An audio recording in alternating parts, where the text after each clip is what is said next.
दिल्ली में एक बार फिर वायरल जो जिस तरीके से बढ़ रहा है वो परेशानी का कारण जो है वो लोगों के लिए बन गया और साथ साथ वायरल के साथ साथ स्वाइन फ्लू का खतरा जो है वो भी बढ़ता हुआ नजर आ रहा है। इसी पर बातचीत करने के लिए हमारे साथ मौजूद हैं डॉक्टर एम वली। सर, सबसे पहले तो दिल्ली में हम हर बार देखते हैं एक वायरल फीवर का दौर चलता है, लेकिन इस बार किस तरीके से पिछले हालातों से अलग दिखने को मिल रहा है? देखिए, इस बार दिल्ली के मौसम ने कुछ चेंज दिखाया है।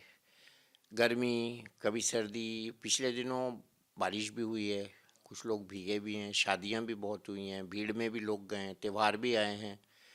न्यू ईयर आया, क्रिसमस आया उससे पहले, और इसके बाद भी बहुत सारे फेस्टिवल्स आते रहे हैं। तो और लोग बाहर भी बहुत निकल रहे हैं, भीड़ बहुत हुई है। तो क्राउडेड प्लेसेस में भी गए लोग और मास्क लगाना छोड़ दिया है। तो ये सब मिली जुली चीज़ें हैं जिनकी वजह से वायरस एक से दूसरे में जा रहा है। अभी आपके सामने ही एक पेशेंट आई, उन्होंने बताया मेरे हस्बैंड को पहले हुआ, मुझे हुआ, फिर छोटे बच्चे को भी जो 1 साल 3 महीने का उसको हुआ। तो हर घर में ये चल रहा है। और लोग समझते हैं बस वायरस है, बुखार की दवा खा लो या केमिस्ट से ले लो, सेल्फ मेडिकेशन कर लो, ठीक हो जाएगा। लेकिन कभी कभी ये ख़तरनाक हो जाता है, सेकेंडरी इन्फेक्शन हो जाता है, इसमें निमोनिया बन सकता है। आम तौर पर इस सीज़न में इन्फ्लुएंज़ा वायरस जो इस सीज़न का होता है वो होता है। लेकिन कुछ चाइना में जो केसेस देखे गए थे पिछली 6 महीने पहले से लेकर 3 महीने तक, बहुत ज़्यादा भीड़ हो गई थी अस्पतालों में और बच्चों में निमोनिया लाइक इलनेस हुई थी। तो उसमें रेस्पिरेटरी सिंसिशियल वायरस या माइकोप्लाज्मा को देखा गया था। लेकिन उन्होंने बता के नहीं दिया अभी तक, ना WHO ने बताया, और वो बात आई गई हो गई। तो हमको बिल्कुल इसमें ट्रांसपेरेंसी रखनी चाहिए। हमारे यहाँ इंसाकॉग मॉनिटर कर रहा है। हमने ही पता लगाया था कि नया वेरिएंट आ गया है कोविड का। तो कोविड-19 का भी JN1 आया था, हमने पता लगा लिया था।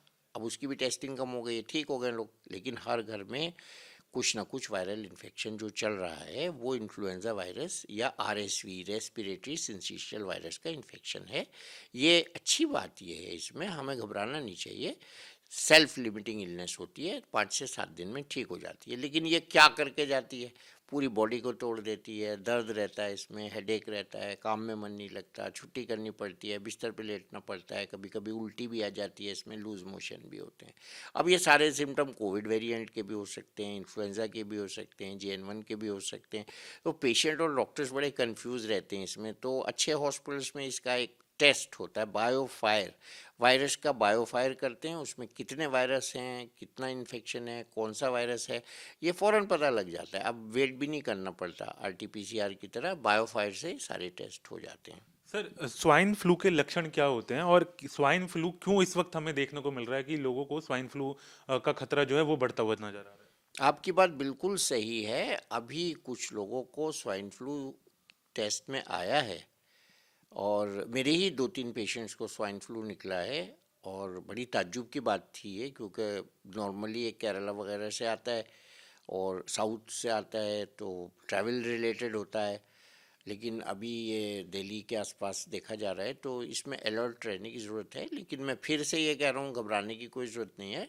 ये भी ज़्यादातर केसेस में माइल्ड इलनेस होगी, और इसमें जब तक कि आपको कोमॉर्बिडिटीज़ नहीं होंगी, निमोनिया का ख़तरा या और रेस्पिरेटरी फेलियर का ख़तरा बहुत कम होता है। स्वाइन फ्लू एक वायरस है।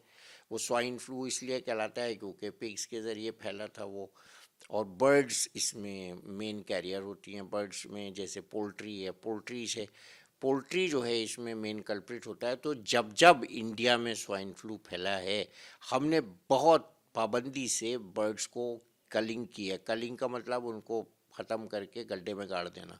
ये किया है, हर बार किया है। इसीलिए हमारे यहाँ ना ICU में कोई जा रहा है, ना कोई इसको ऐसा एपिडेमिक टाइप का हो रहा है।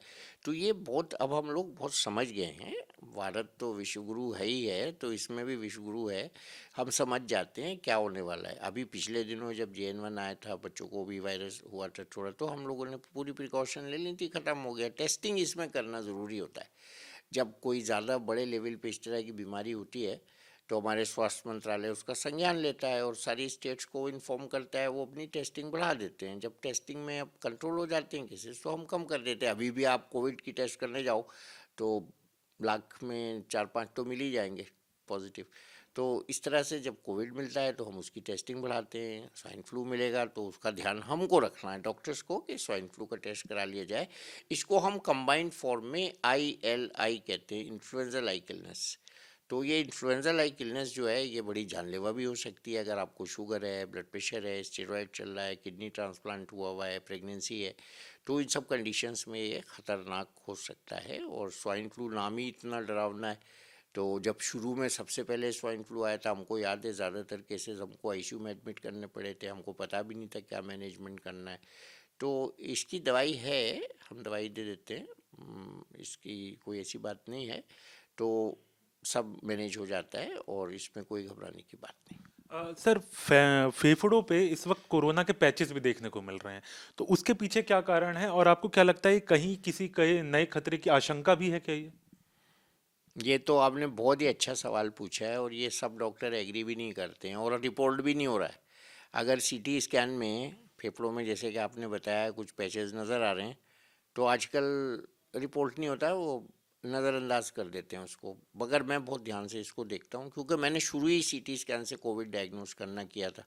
एक दौर ऐसा भी आया था जब एक बहुत बड़े एक्सपर्ट ने TV पे आके बोल दिया था कि CT स्कैन की ज़रूरत नहीं है, लेकिन उसके बाद तुरंत 2 दिन के अंदर ही वो बात चेंज कर दी गई कि हाँ, जिन केसेस में ज़रूरी है किया जाना चाहिए। CT स्कैन में पैचेज आने का मतलब है पुरानी जो चेंजेस हुई हैं कोविड की, मेरे भी लंग्स में हुई हैं, वो रिकवर नहीं हुई हैं पूरी तरह से। क्योंकि हर आदमी को जो इन्फेक्शन हुआ है उसका जो क्वांटम था, उसकी जो तादाद थी, उसके जो संक्रमण की मात्रा थी, वो अलग अलग हुई है। तो आपके लंग्स में अगर उसको वॉश आउट करने की या उसको ख़त्म करने की क्षमता, इम्यूनिटी, जिसको जो भी आप कह सकते हैं, वो पावर नहीं थी, तो वो कोविड की चेंजेस लंग में रहता है। उसको हम लोग बाकायदा पोस्ट कोविड चेंजेस कहते हैं और इस सिंड्रोम को पोस्ट कोविड सिंड्रोम कहते हैं। इसमें डिमेंशिया भी हो सकता है, बाल झड़ सकते हैं, वीकनेस हो सकती है, मेमोरी लॉस हो सकता है, कन्फ्यूजन हो सकता है और गुस्से का पैटर्न भी देख रहा हूँ मैं कुछ लोगों में, एंगर ज़्यादा बढ़ गया है। तो ये सब चीज़ें, और बच्चों में, छोटी लड़कियों में मेंस्ट्रुअल डिसऑर्डर्स भी। तो पोस्ट कोविड में करीब 200 चीज़ें आइडेंटिफाई की गई हैं जो हो सकती हैं, लेकिन मोटा मोटा ये है कि muscle pain, headaches, irritability, mood swings, भूल जाना, तो ये सब कोविड के, पोस्ट कोविड के कंपोनेंट्स हैं और इन पर बराबर बात हो रही है इंटरनेशनल लेवल पे। और मुझे लगता है कि अभी हमें 1-2 साल इस बात को वॉच करना पड़ेगा। उसका सबसे अच्छा तरीका ये है कि पुराने CT से मिला लें अगर आपके पास हो, पैचेस नए हैं कि अभी आए कि पुराने में से बचें। दूसरा तरीका ये है लंग का टेस्ट कर लें, फंक्शन का, उसको हम PFT कहते हैं, पल्मोनरी फंक्शन टेस्ट। उसके अलावा सबसे आसान तरीका ये है कि अपनी ऑक्सीजन देखते रहें।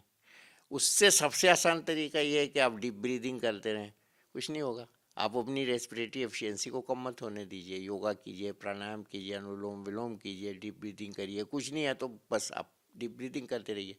इसके बाद भी एक टेस्ट है जो आप खुद कर सकते हैं, 6 मिनट वॉक करिए और अपना ऑक्सीजन सेचुरेशन वॉक से पहले और वॉक के बाद देख लीजिए। अगर सेचुरेशन 90 से कम हो रहा है वॉक के बाद, तो इसका मतलब पोस्ट कोविड आपके लंग में इन्वॉल्वमेंट है, अभी आप पूरी तरह रिकवर नहीं हुए हैं। ऐसे लोगों को मैं सलाह देता हूँ, ग्रेडेड एक्सरसाइज करिए, भागिए नहीं, दौड़िए नहीं, ट्रेडमिल मत करिए, धीरे धीरे व्यायाम करिए, बहुत हल्का व्यायाम कीजिए और हफ्ते में 6 दिन 5 दिन करिए। तो ये पोस्ट कोविड एक सिनेरियो है जो हमारे बीच में रहेगा। इस कोविड के वायरस के बारे में पूरी डिटेल ना कभी पता चल पाएंगी ना चली हैं। हम सब अनभिज्ञ हैं, जो बच गए अपनी किस्मत से, जो उनको सही इलाज मिल गया, उनको सही वक्त पे ऑक्सीजन मिल गई, वो बच गए। अब हम उसका रेजिडुअल इफेक्ट भोग रहे हैं, भुगतेंगे। और जो बिल्कुल हेल्दी रहना है, इसके लिए हमें अच्छा खाना खाना है, हल्का व्यायाम करना है, श्री अन्न को भी खाइए, मोटा अनाज खाइए और इम्यूनिटी अपनी ठीक रखिए, फल खाइए और ओवर ईटिंग से बचिए। शुगर है तो कंट्रोल रखिए, ब्लड प्रेशर है तो कंट्रोल रखिए, अगर ओवर वेट हैं तो उसको कंट्रोल रखिए और अपने संयम को बना के रखिए। सर एक चीज और पूछनी है कि अभी वायरल जब हो रहा है और वायरल से वो ठीक हो रहे हैं, तो दोबारा कुछ दिनों में देखने को मिल रहा है कि 4-5 दिनों में वायरल दोबारा आ गया, कफ आना शुरू हो जाता है, और अगर एक व्यक्ति को अगर फैमिली में हो रहा है तो वो सबको हो रहा है फिर फैमिली में।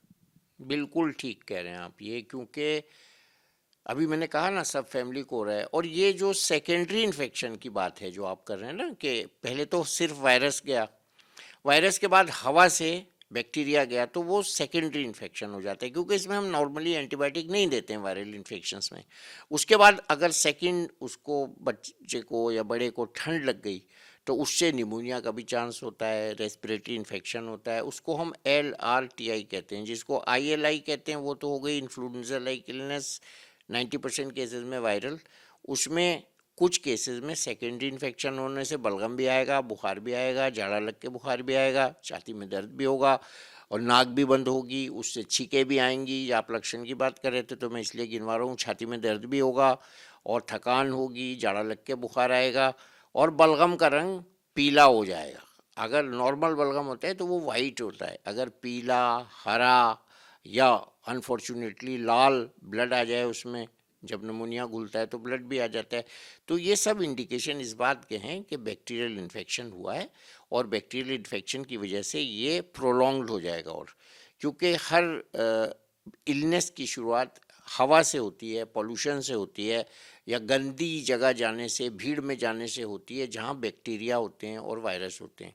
तो शुरू में बॉडी रेजिस्ट कर लेती है थोड़ा सा, उसके बाद अगर बॉडी को इन्फेक्शन का जो संख्या है, वो तादाद है, वो उसको ओवर पावर कर लेती है, क्वांटम ऑफ इन्फेक्शन ज़्यादा होता है, तो फिर बॉडी उसको गिव अप करके बुखार आता है, बलगम आता है, छाती में दर्द होता है, सांस भी फूलता है और घबराहट भी होती है और सर दर्द भी होता है। ये सब लक्षण होंगे और इसमें हमको ये देखना है कि ब्लड टेस्ट करा लें। अगर वायरल इन्फेक्शन है, केवल बहुत सिंपल चीज़ें बताता हूँ मैं, अगर केवल वायरल इन्फेक्शन है तो ब्लड काउंट नॉर्मल होगी। अगर सेकेंडरी इन्फेक्शन हो गया है तो नॉर्मल से ज़्यादा होगी ब्लड काउंट, पॉलीमॉर्फ्स बढ़ जाएंगे, उसमें जो एक्यूट फेज रिएक्टेंट्स हैं वो बढ़ जाएंगे, CRP बढ़ जाएगा, ESR बढ़ जाएगा और फेरिटिन भी बढ़ सकता है, ये इसको हम एक्यूट फेज रिएक्टेंट्स कहते हैं, और कुछ इम्यूनोग्लोबुलिन्स भी बढ़ जाएंगे, कॉम्प्लीमेंट चेंज हो जाएगा। इससे ज़्यादा जब इन्फेक्शन होगा तो वो एक्सरे में आएगा, एक्सरे में निमोनिया का पैच आएगा, CT में आएगा, उसके बाद बलगम आएगा। बलगम जब निकल जाता है तो उसको हम निकालते नहीं हैं, वो खांसने देते हैं पेशेंट को, रोकते नहीं हैं मतलब, तो उसको हम ऐसी दवा नहीं देनी चाहिए ऐसे पेशेंट को जिससे बलगम आना कम हो जाए, क्योंकि बॉडी का मैकेनिज्म है ये बलगम को निकालना है, उसको हम एक्सपेक्टोरेशन कहते हैं। तो ऐसे में बलगम को पतला करने वाली दवाई दी जाती है जिससे बलगम पतला होकर निकल जाए और आपके लंग को क्लियर हो जाए। अगर वो नहीं क्लियर होगा तो निमोनिया हो जाएगा, फिर रेस्पिरेटरी फेलियर हो जाएगा, फिर पेशेंट ICU में चला जाएगा, फिर डेथ भी हो सकती है। बहुत बहुत शुक्रिया सर बात करने के लिए। तो देखिए, जैसा सर कह रहे थे कि घबराने की ज़रूरत नहीं है, इन चीज़ों को हावी ना होने दें अपने पे, लेकिन कुछ चीज़ें आपको अपने लाइफस्टाइल में चेंज जरूर करनी पड़ेंगी। एक्सरसाइज करना शुरू करना पड़ेगा, स्मोकिंग से दूर रहना होगा, अल्कोहल से दूर रखना होगा अपने आप को, और इसके अलावा अपने खान पान पे खास ध्यान रखना होगा। वीडियो जर्नलिस्ट सुमित के साथ हरीश झा, न्यूज़ नेशन, दिल्ली।